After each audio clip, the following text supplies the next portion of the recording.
Now we go to the man of the hour. You know, if it's Wednesday around here, it's Meet the Chris. Chris, how are you doing first off? Brandon, I'm great. I had a great time last night at the gala. It was my first gala. That's right. So you guys all did a tremendous job. Paul did a great job hosting. The kids were impressive. The whole event was fantastic. KUSI should be proud. Well, let's get it clear from the beginning. Was that the right result? Mr.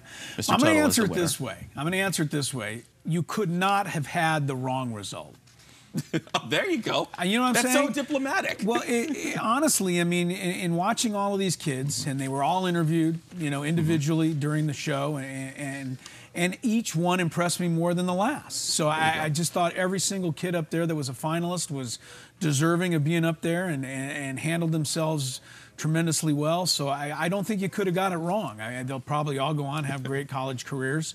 I just wish some of them were going to San Diego State. That's my only problem. Well, let's bring up that results board. I want you to take a look at it if we have it up there. Okay. 1 through 7. Was that the order you expected? Any surprises there? Well, maybe a little surprise. I mean, I'm sure the national people who follow prep sports are surprised Isaac did not win because he's such a high national recruit. But I like Martell Irby, the young kid from Morse. And then when you interviewed him, I mean, and you talked about the fact that he helped bring in the Lincoln Morse game back together, and everything he talked about was things doing for others, and I was really impressed with him and all the kids. Like I said, everyone there was a winner last night. They truly were. And you know what? The kid from St. Augustine who won the Admirals Award. The Admirals Award. These are the kinds of people we should be looking up to, not some of these idiot pro athletes that we keep talking about all the time. You know what I'm saying?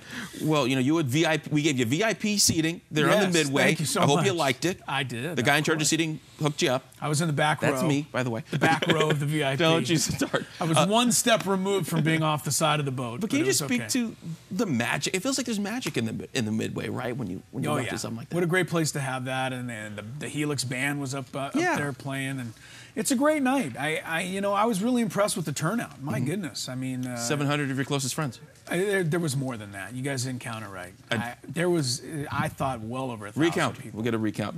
Well, you know, obviously, it was a big week for prep football with the gala, and we still have teams playing for state championships. It hasn't ended yet, but you know, a lot of it, just gets shadowed by what went on with Granite Hills and the loss of Will Burton in that car crash.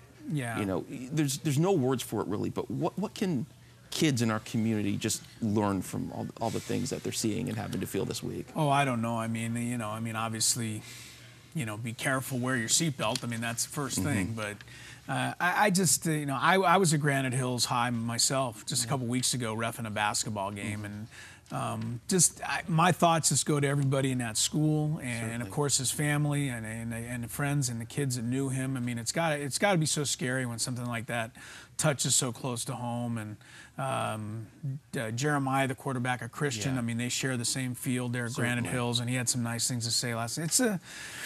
It's a very sad event. It certainly is. No easy transition from that, but we've got to go to the college game now. You know, the KU studies at 5. We talked with both the coaches in the Holiday Bowl, and one of the things I had a chance to ask them about was Rashad Penny. He wasn't invited even to New York for the Heisman, so I had a chance to ask him, would you have invited? Go ahead, let's play that. I agree completely. I think that's the Iron Man, the guy that gets the most all-purpose yards. I think should definitely have gone to New York. Obviously, we're not from this area of the country, but you hear things back in the Midwest about him. So I think he's one of the premier players in this country and should have been represented there. So here's the big key. I like that clip. We hear some good things about him in the Midwest.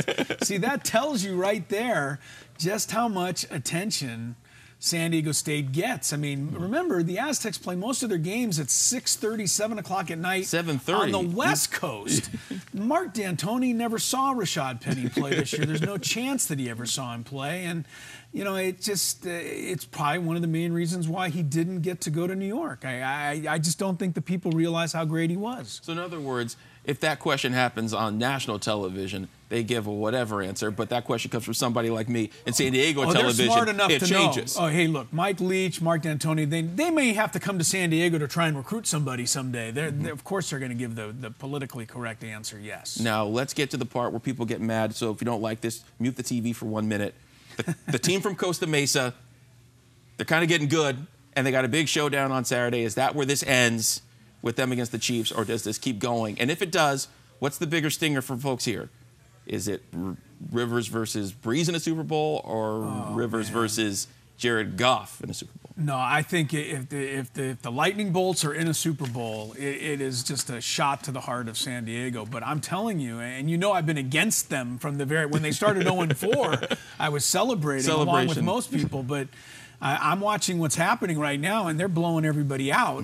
And then I see New England can't even beat Jay Cutler on Monday night, and and they're hurting. Arrestable offense, Make no mistake, New England is hurting right now. They just signed a receiver that Cleveland didn't want. So that tells you where the Patriots are.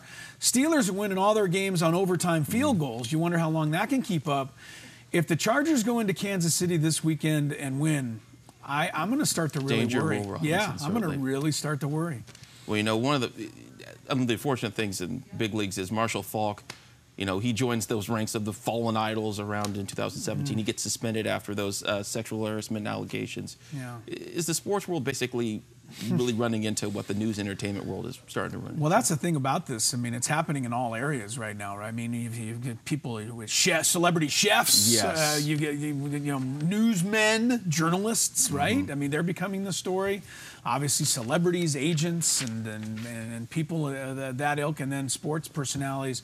I think a lot of it, Brandon, is on us to a certain extent. Yeah, absolutely. Our hero worship is misguided in this country. I mean, let's be honest. We look up to all of these people that are celebrities and athletes, and maybe we should start looking up to some real heroes, like the first responders, the emergency people who rescue and save houses. Maybe we should start applauding their efforts instead of, I mean, I love Marshall Faulk as a football player. Yes. But I'm sorry, it's pretty hard to like Marshall Faulk, the human being, right now. It's pretty gosh darn hard Pretty indeed. tough, yeah. Chris, we always want to thank you for coming in, man. It's great to see you. Yeah. Back to you guys.